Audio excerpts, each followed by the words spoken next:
Finally, we have an Oklahoma influence as we move closer to game day of the 119th Red River Rivalry.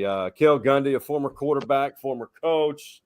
Then Mark Rodgers, one of the best friends you'll ever have, one of the funniest human beings, has done a lot of media work, WWLS, the sports animal, and Cale Gundy is now with the sports animal. But I would venture to say between the three of us, we probably have 100 years of Red River Rivalry experience.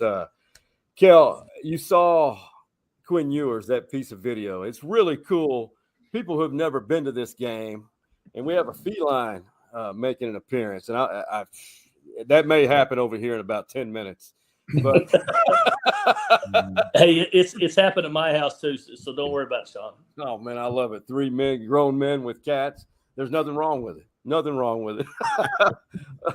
When the OU fans will always be in the end zone over the tunnel, and then you hear that change of pitch. I mean, Cale, as a player, coach, it doesn't matter what side you're on.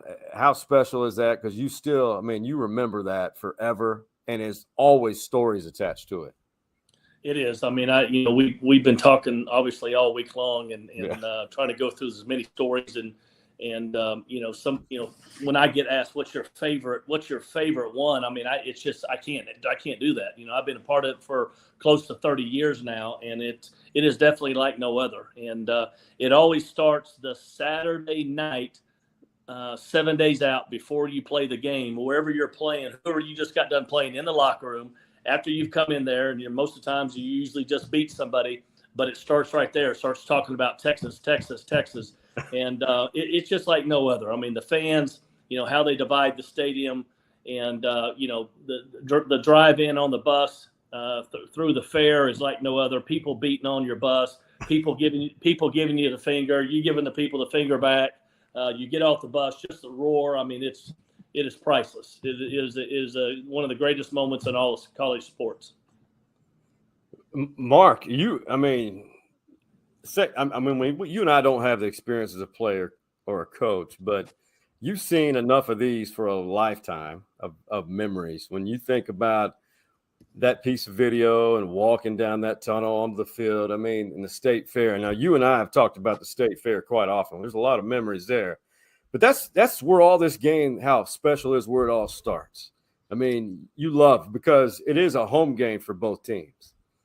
Yeah, I think being able to walk around the fair is a unique environment. That's why I think that maybe eventually someday it moves to Jerry's World in Arlington, but it's going to take a lot of money to get it away from all that pageantry. So I think that it's a unique deal. There's not many others like it. There's not many others with that same intensity, the way that the fans are set up and as many people are in that stadium. And it's been a good one throughout the years. One of those we can't miss on the sports calendar.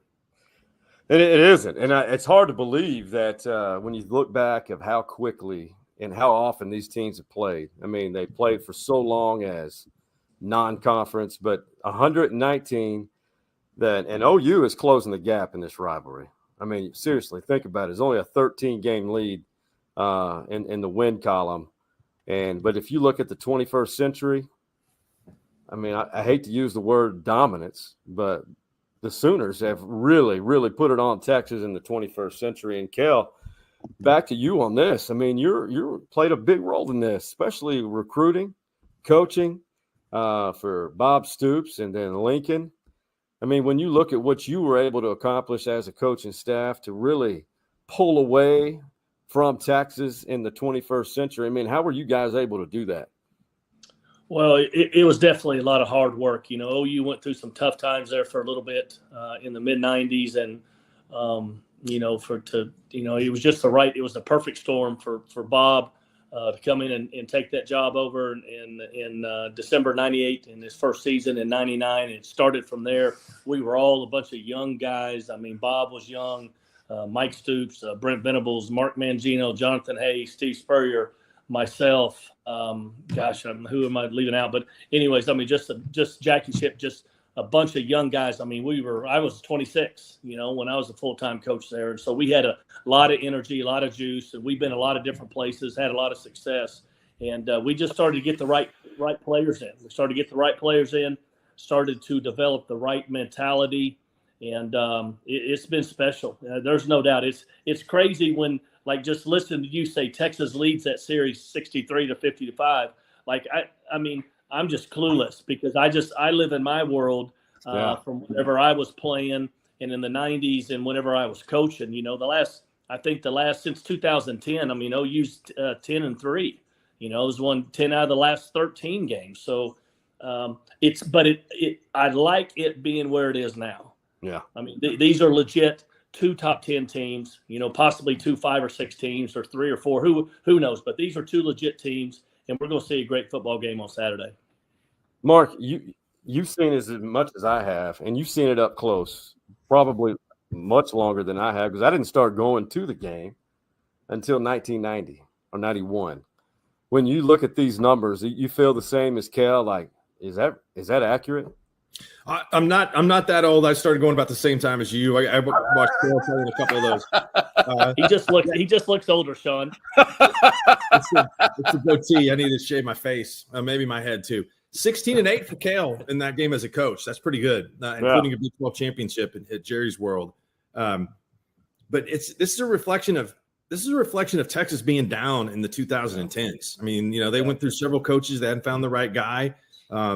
There was some frustration with Sark that he's had to go through, but I think that he's at least, it'll be a big game here because we've seen it at times. The season can go the wrong way. It did on OU last year after the game in the Cotton Bowl. But, Texas was down through most of the 2010s. If you go back and look at the 2000s, you had each team win a national championship in there, and every year it was just a heavyweight battle, 2 versus 3 or number 1 versus number 5 or something like that in all those years in the early 2000s. And so Texas got a couple of those games and got even one in dominant fashion with Vince Young at 45-12. OU got 2 in really dominant fashion in 05 and 2000. So, or 04 and 2000, I think. 03 and 2000, my bad. But anyway, this rivalry is, again, it's unique.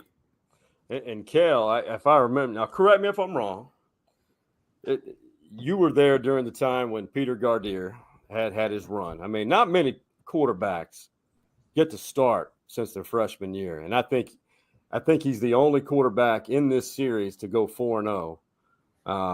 And, you look back at those teams, to what Mark said, Texas was still down during that time frame, except one year, 1990.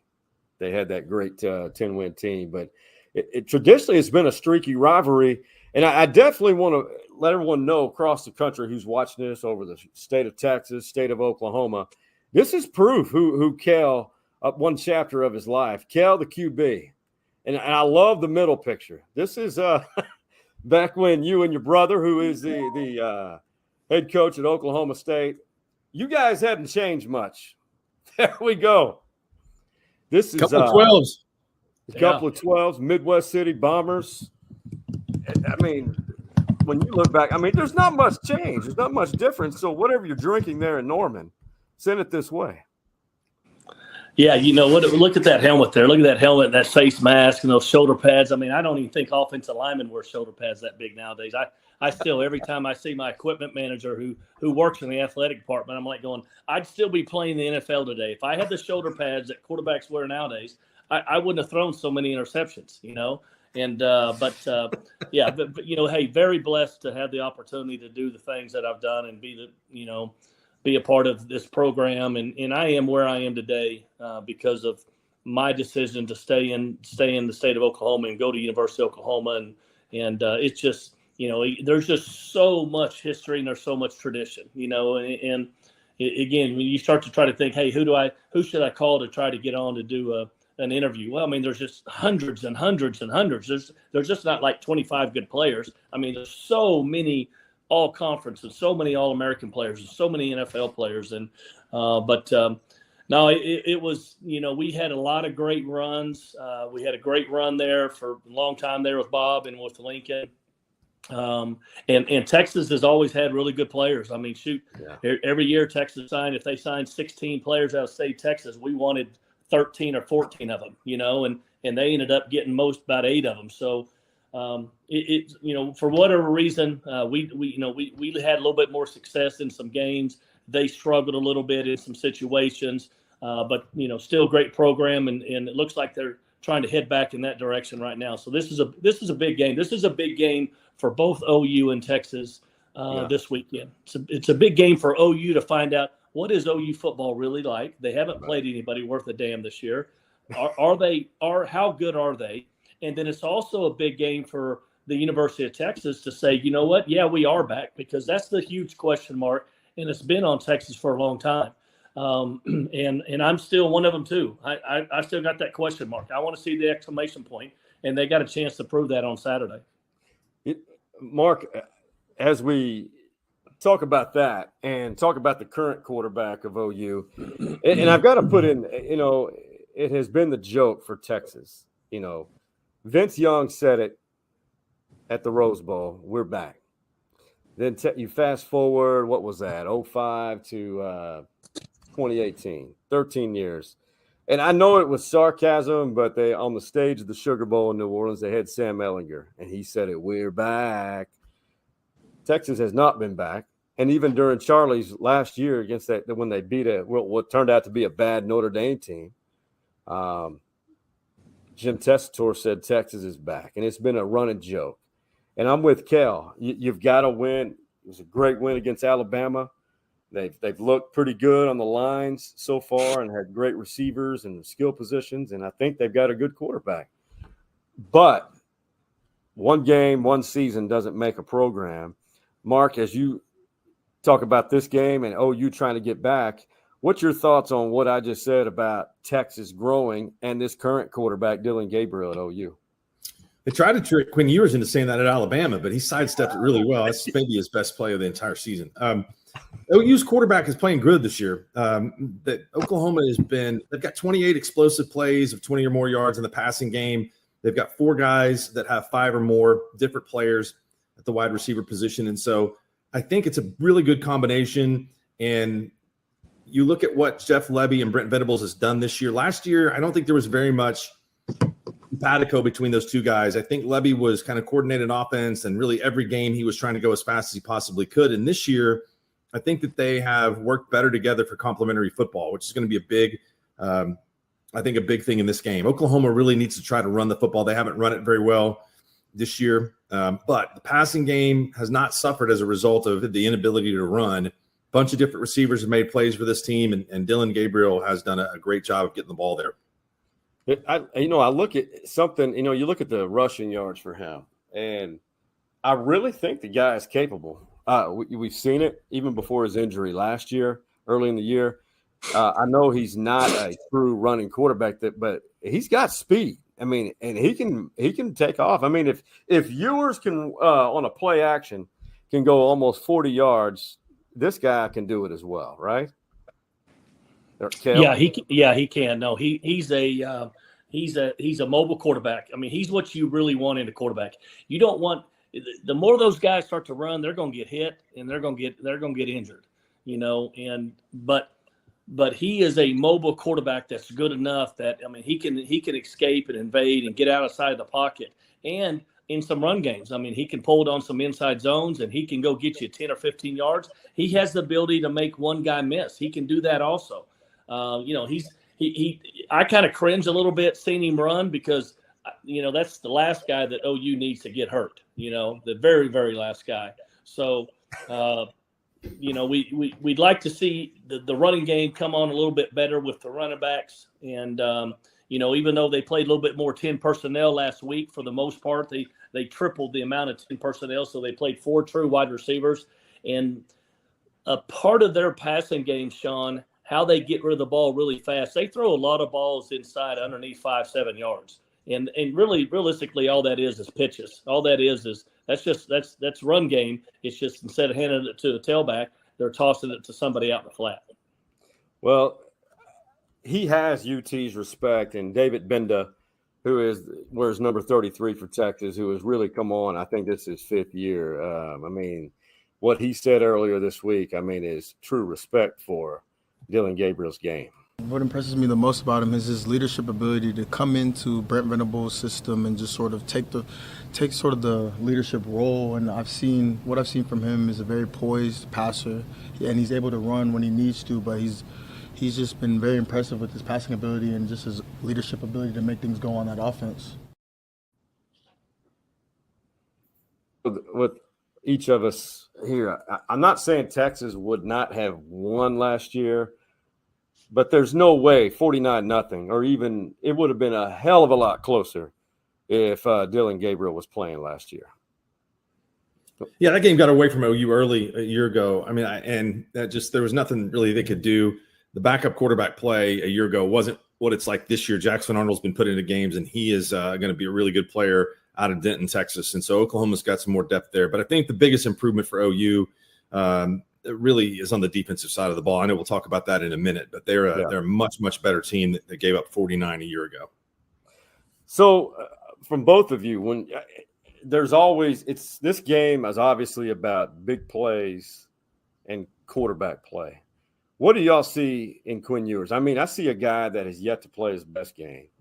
Cale, being a QB guy who has coached many positions, when you see him on tape, do you see a guy that's capable of more, or do you think he's just scratching the surface, so to speak? No, I see a guy that's capable of more. I don't think he's, if I'm going to say, there's, who are the top 10 quarterbacks in the country right now, I would not put him in the top 10. I would not do that. I'd stick Dillon Gabriel in there, but I would not stick Quinn Ewers in there. I still see some, just going back and watching some games and kind of breaking it down, I still see some happy feet in the pocket. He gets out of the pocket some. He throws some high balls a little bit. He has made big strides from last year. And, again, I think he's got a chance to be a really good quarterback, but I don't think he's there yet. I think he would tell you he's not there yet. On a scale to 10, I think he would tell you he's probably about a 7 or 7.5. And, I think Dillon Gabriel right now is playing about a 9 or 9.5. I really, really do. So I think Quinn's a really good player, but I think he's got a lot of room to continue to get better.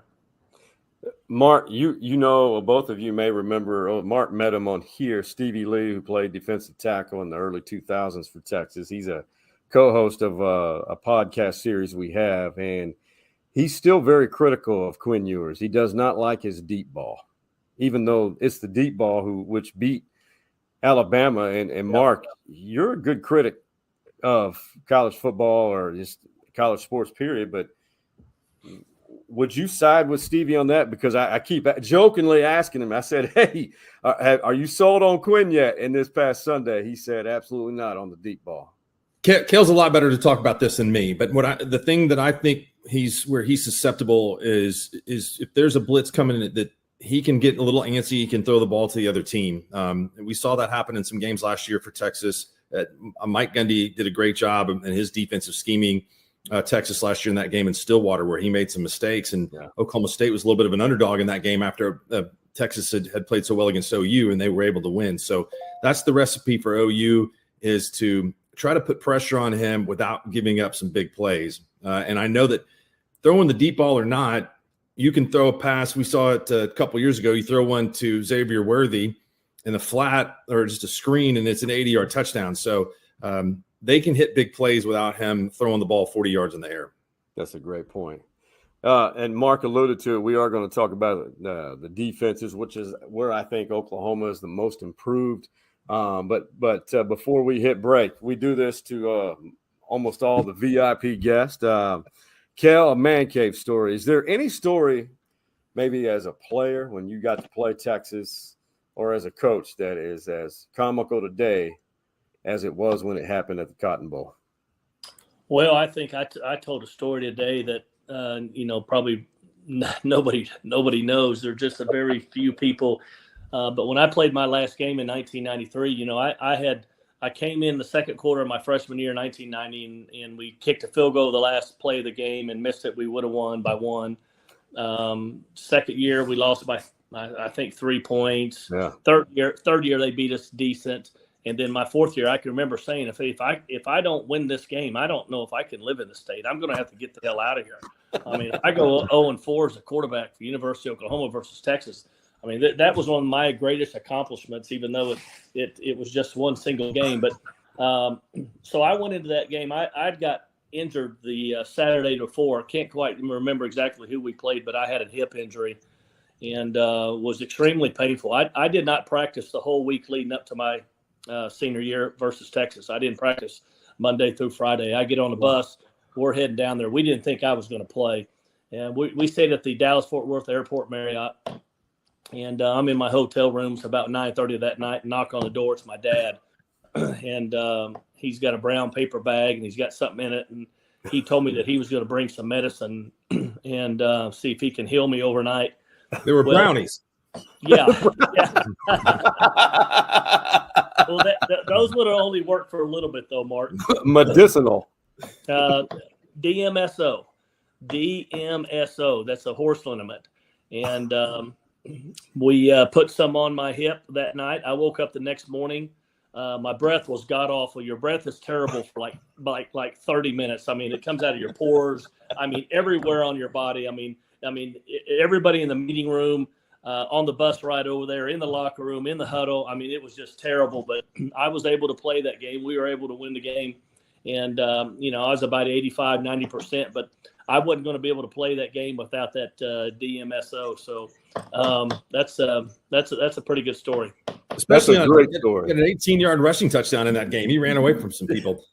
I knew what DMSO was because when I was in high school, and I think people in rural Texas and rural Oklahoma, if you deal with horses, you know what this stuff is. You know how it can help. It can help. So my high school coach said, hey, we need you to go run out to the vet, and he's going to give you some stuff and just bring it back here, and we're going to use it for some of the guys. And so a couple weeks before, we had a family pet. It was a dog named Tippy. And Tippy was not doing well. She was incontinent, and she was going to the bathroom in different places, and my mom was really upset about that. And so family got together. Mom said to talk to the vet, and the dog is going to be put down. So we kind of made peace with the dog being put down. And so I go back out to the vet. This is a couple weeks later, and I look out in the cage, and there's Tippy alive. And so the vet, some kind of miscommunication. I'm not calling my mom a liar, but there's some kind of communication that was missed from the translation of what the vet told her to what he told us, and then what the vet had to say about he didn't have the heart to put the dog down. And so the dog, it was back from the dead,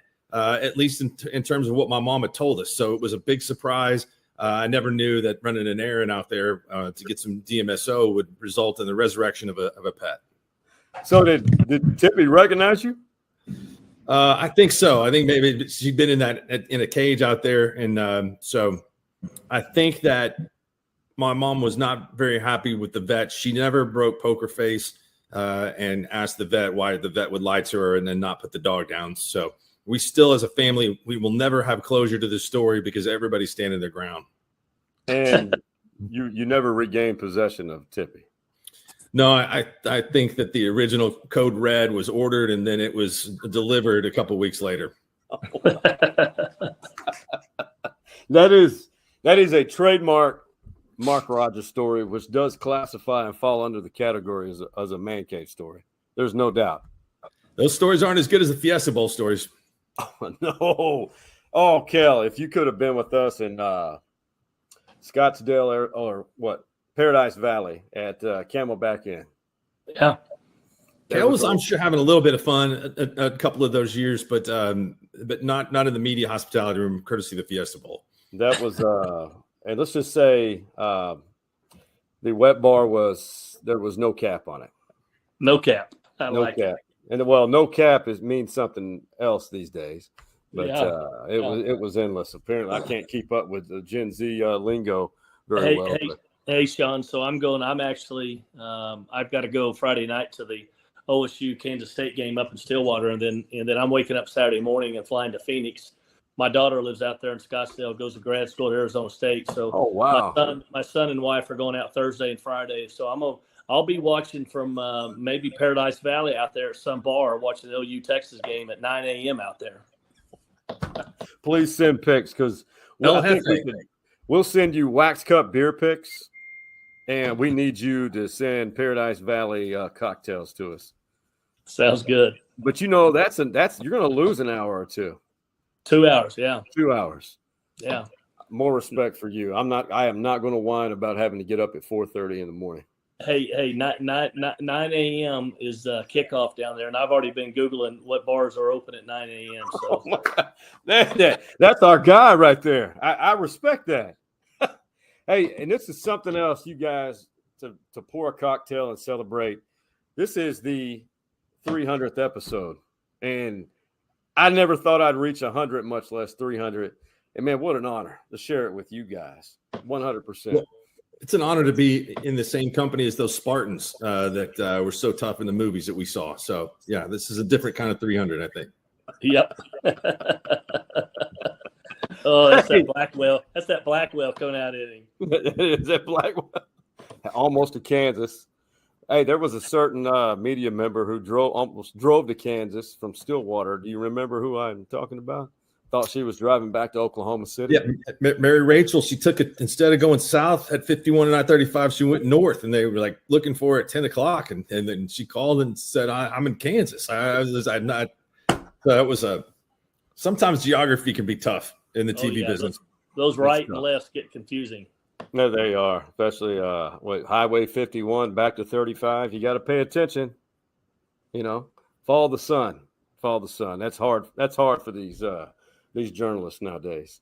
Hey, we're going to pay tribute to one of our sponsors, Hargrove Roofing. But on the other side, we're going to talk more about this Red River rivalry, the defense, and from a guy who played it many times and coached it, and then Mark Rodgers, who's seen enough for most people in this world. We'll see you on the other side of this break. Here at Hargrove Roofing, we try to think outside the box to kind of get the creative juices flowing. So I brought in my friend Stevie Lee, former defensive tackle for the Texas Longhorns. He's going to help the team strategize, really motivate them, light a fire. This guy's going to block down. This guy's going to block down. You put your butt into the guard, and that way my Mike linebacker gets free to do what? Not only are they going to learn a thing or two, but they're going to also leave with a great attitude and a bunch of smiles on their faces. I'm sorry, what does this have to do with roofing exactly? Get out. Right now. I said get out. For me, that's what it's all about. It's just having fun, making our employees have a great time. Hargrove Roofing. Know who's on your roof.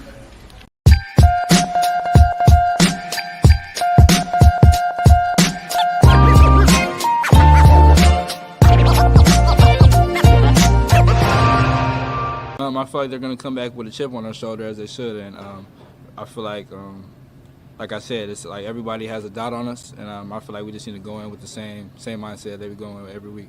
It's a big game. It's a very big game, and it's my favorite game. I love this game every single year, and we're going to do everything in our power to make sure the Golden Hat stays in Austin. You know, one thing we keep preaching to our players is starve your distractions, feed your focus. That's a great coach's quip right there. I mean, that you got to starve the distractions and feed the focus. Cale, did you ever use that one? That's pretty good. Starve the distractions and feed the focus. I did not. It's really good. I'd like to have used it. Those words that's too much for me. I'm a much more simple guy. Well, I'll tell you this. That's why I weigh what I do is that I can't help myself. I love the distractions. I swallow those up all the time. So focus is a little more difficult. Well, I think when you tell a team or your players you've got to stay focused, every player, every coach says that. You have to. And this week is different because there's so many distractions. But for the first time, from afar, I don't know this, but for the first time ever, I really think this is the first Texas team I've seen and well over a decade that is truly focused and dialed in, and they really take that cliche 1-0 to another level, because they know they're smart. They know that what happened last year. I mean, again, I'll say this: Texas may have won the game last year because Dylan Gabriel did not play, but I still think they realize that, okay, OU is going to be pissed off. They want revenge. They're going to try to avenge that. I mean, OU is capable of winning this game. I mean, Cale will have a surprise for you a little later in the show if you ask him some questions. But I'll tell you this: the game last year has nothing to do with the game this year. It was a complete one-off with the OU quarterback situation. I think OU was still trying to figure out.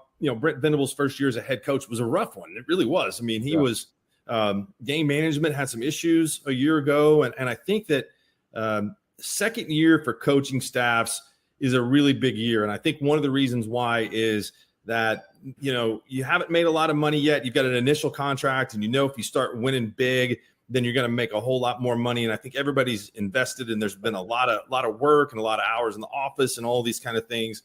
And there's no time to get complacent. And I think OU is really they've improved a bunch. No matter what happens in this game on Saturday, I think it'll be close. If you go back and look, 9 of the last 10 OU Texas games have been played within one possession. 8 points is the biggest margin in that whole time. So I think this game's going to be a good one on Saturday. I think it'll be tough. But the team that Oklahoma had in the Cotton Bowl last year is it's that season. I think you can write it off. I think this is a lot better team.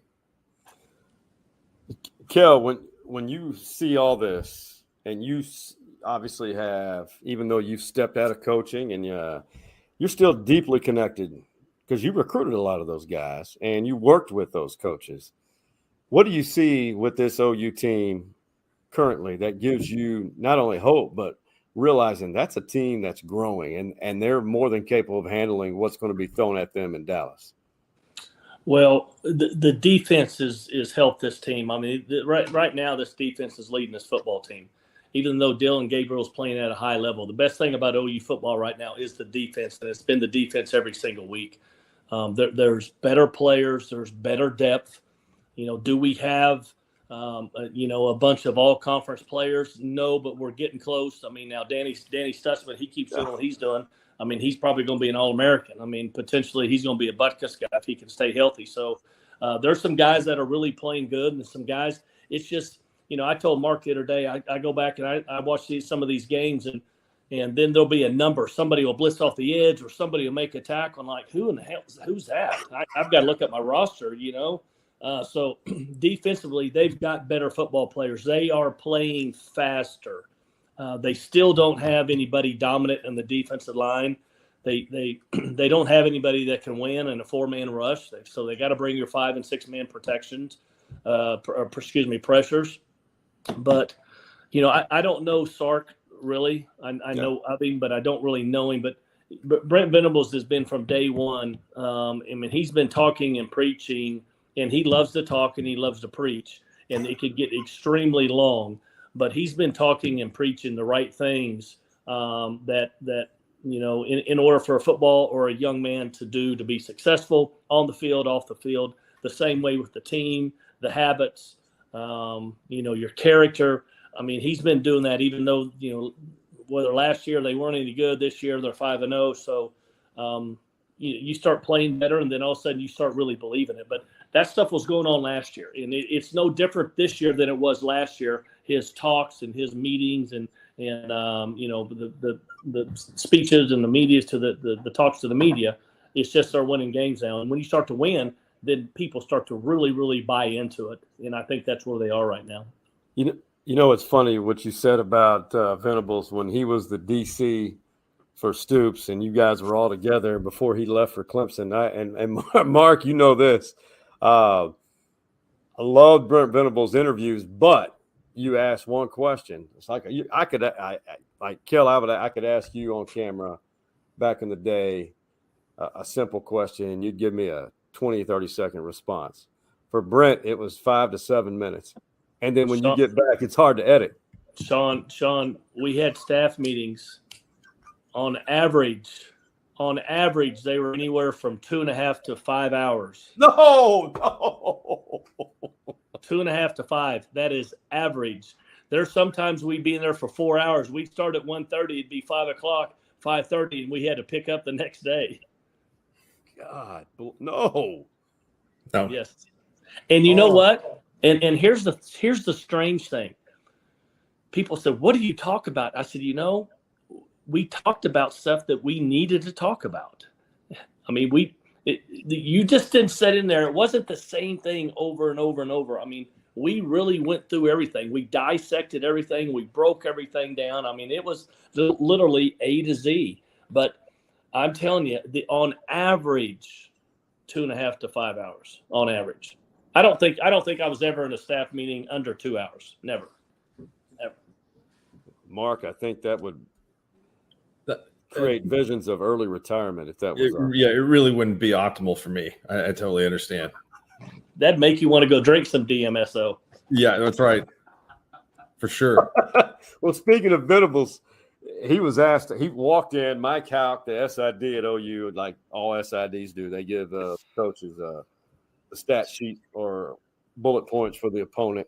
And this was his reaction and that Venables had when he looked at, I couldn't tell if it was for the last game or for the season, the Longhorns bullet points. I was convinced that everything was going to be just fine, and we got all these all-star stats here that I had to read over on my way over here. Appreciate that, Mike. But these guys are home run hitters, man. They're the real deal. Excellent players. They're going to play the game a long time. And our guys are excited about the challenge. It's going to be a real challenge. But these guys are really, really good, and they're well coached. How to get a snack there. Thank you. Yeah. Is that kind of deflecting to, I don't know, to the Oklahoma fans, say, hey, listen, or to the players, how good this Texas team may be? Everybody's nice. Everybody's been pretty nice here. There's not a whole lot of stuff. There's not a lot of Dan Lanning, Dion stuff going on here. So I'm not sure. That's a good. I'm glad you said that, Rodgers. Why has this rivalry become so soft on the week leading up? Is it just because of the era we're in that you don't want to put any bulletin board material or anything for a tweet? I don't know that it's soft, but I mean, it surprised me. A lot of rivalries heat up over recruiting battles and things like that. I don't know. And rivalries also kind of heat up when the games are really, really important, and I think this year's game is really, really important. So we'll see after the game this year. I don't know if it'll be as nice, especially if it's close and, hangs in the balance of team season. What do you think, Cale, from your perspective? I mean, listen, we all evolve, times change, and you do have to be careful what you say these days because everybody takes things out of context all the time, constantly. Yeah, no, I think the players are made well aware to keep their mouths shut and don't get into it. And there's nobody yet on either side of the ball that's Texas. That's a Brian Bosworth type guy, or maybe a Gerald McCoy or a Baker Mayfield type, or I don't know, whoever there is for Texas that, regardless of what the coach said, they're gonna pop off anyways and tell them how bad they hate this team and this and that. So they're just not into that. There's just, it's amazing because we're in the world of social media. You think you'd see that stuff all over the place. And that may be the reason why we don't, is because we do have social media. And it's even a bigger issue and a bigger topic for head coaches and SIDs to talk to players. That's a good point. As we get closer, I mean, I've got to show you this. This was, listen, there have been so many plays that are, because you make plays in this game, you become a legend. You really do. Mm-hmm. Big plays. There's so many of them. And I know this is going to piss off my Longhorn following and me, my Longhorn fandom, so to speak, if you will. But I thought this was by far one of the top 5 plays in this series right here. There's the blitz. Touchdown, Lehman. Touchdown, Oklahoma. Lehman on the pick. OU is going to win it again. when you look at that play and you think about the impact it had and what it did for OU that season, and you look at now on the grand scheme of 118 years, where do you guys think that play situates as far as where it is among the top plays? Cale, Cale's got some great stories at what happened behind the scenes with that play. That game was, I think that game was one of the better games in the series. It was a bloodbath, the two really good defenses going at it. OU really wasn't that good in 2001. The defense was exceptional. The offense struggled. And if you remember in that game, starting quarterback goes down, and then Jason White comes in that game and played pretty well for OU. But, Sooners lost that year a couple of games that were really good on defense. But as far as Oklahoma goes, that's an iconic play that's still talked about today. And we've done Roy. That might be a top 25 play of all time in college football. Agreed. Agreed. I mean, and there's been a bunch of them, and I can go through a bunch of them of the OU Texas game, but just the timing and that game itself, and kind of where OU was, just got done winning the national championship the year before. But I think college football wise, that's the top 25 football play. There's no doubt. One big play since I've been alive. It was in a game. It wasn't necessarily Oklahoma in 1996. John Blake had taken over, and it was a bad football team. It was really bad. They had been beaten by San Diego State, I think, Cal, and you start looking at the schedule. They're 0-4, and you're thinking, this team, they're not going to win a game. This is the University of Oklahoma. So they come down there. James Allen wins a game on a run in overtime, and OU was a big underdog that day, 16 or 17 points in the game. And so from the Oklahoma perspective to have, and what was a bad season and a little bit of a bad era with John Blake, to have the success of winning and walking out of the Cotton Bowl with the Golden Hat was a pretty big win. No, I remember that. I mean, it went to overtime. That's back, I think, when overtime started. First year. And then the previous year, a pretty good Texas team that won 10 games. Texas jumped out 21-0 in 95, and Oklahoma storms back, ties it. It just proof that this game, it really, I hate to use cliches, but it really doesn't matter what the records are. I mean, and it can also catapult a team that's struggling early and finish the season strong. I mean, when you look at like some of the plays that I listed, those are ones, if I'm looking at it from a scope of just a fan of the rivalry, the game. I mean, I remember Bubba Jacks. I think that was during your time, that 10-7 game that you. Yes. Yeah. Mike McKinley fumbled. Yeah. In the fourth quarter, and the ball bounced and went right to his hands. Was he a safety or? Yeah. Yeah. That was my 1991. Yeah. That was wild. And then 2007, Bradford's first year as a starter. I mean, that was a close game. And then on point, there's a thunderstorm in the area coming. And then DeMarco, that's where the world was kind of introduced to DeMarco. I mean, it's unreal. I mean, there's big names in here. But like Mark said on that Superman play, what are some stories maybe you have behind that, Cale? Yeah, no, I mean, it was, it was one of those stories that, they had told Roy all week long, when we call this blitz, whatever you do, do not jump. Stay on your feet, run through your gap. And, Roy he made that decision on his own. He said the timing was there and it was just a perfect fit. And he went ahead and did it. No, I can finish this story for Cale while he logs back on. Is that Roy was so afraid, even after making the play, he knew that he didn't have to come to the sideline because he could be on a kickoff team. And so what happened after that touchdown is he runs down and makes the tackle on the kickoff team and then doesn't have to go back to the sidelines because they have to go back out on defense. And then Roy intercepts the next pass from Chris Sims. And that's when the game basically ended. At that point, Roy finally had to go over there and face Mike Stoops, who still admonished him for jumping, but it was a little less than it would have been, I think, if the play would have gone the other way. But that was a great story. That was. And it's those types of stories nobody ever really knows about unless you're part of the program or or actually it's released to the media. But I love coaching stories. I really do. Hey, let's wrap things up with the predictions here. Are you guys ready for that, or do you think we disagree on this? By the way, really? You and Sean do? I don't know what Sean. No, I'm pretty sure that the Stories Inside the Man Cave podcast is not going to have the host pick Oklahoma to win the game. Those advertisers over there, they probably go down by half.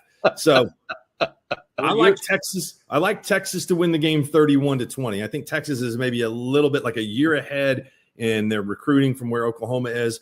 I think Oklahoma is really catching up real quick, especially recruiting players on the defensive side of the ball. They got some dudes that weren't in the game last year that you guys are going to find out about. Peyton Bowen, PJ Adebawore, Danny Stutzman's a lot better. Jared Kanik, those kind of guys on defense are much, much better. But I got Texas 31-20. All right, Sean, I got OU 31-27. I think, I believe, I know that this is the best passing offense that the University of Texas has played all year. That's true. And it's by far, they're top, I think they're seventh in the country right now in passing. And that is, it is a huge strength. They're very, very dominant in that. And most of the teams, the best passing team that Texas has played this year is Rice. Rice is 13th in the country in passing offense. That's a good point with JT at quarterback. Rice? What?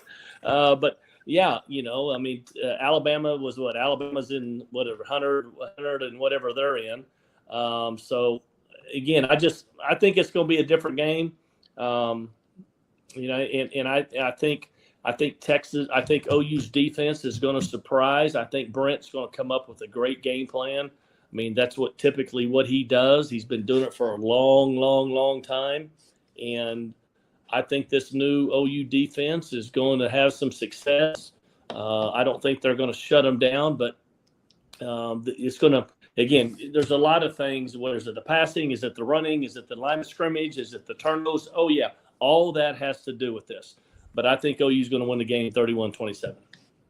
I can see it. Because you can beat Texas over the top with a good quarterback and receivers right now. They've shown they've been susceptible to that. I'm kind of on the same side of the fence with Mark Rodgers. I think this game will be decided in the fourth quarter. I really do. I think the emotions are too high, and then those young Sooners are going to learn through trial and error, and they're going to learn real quick that their level of ability is going to rise. They're going to figure out how good they are, and really quick, and I think it helps them throughout the rest of the season. But I think the Texas offensive line will wear out that front, and on the other side, the Texas defensive line, Texas will finally pull away late. So I'm saying 30-20. Oh man, you're like 1 point off of me. That's awesome. Yeah. That's just instinct, but I've been wrong 50%. I hope you're wrong, Sean. I hope you're wrong, and I hope Cale's right. Even though I have to eat some crow with him on the radio, I'll gladly do it. No, I wouldn't do that. Hey, regardless of who wins or loses, we're still buying beverages. We'll take different turns for taking rounds. Sean, episode 300, one of the best.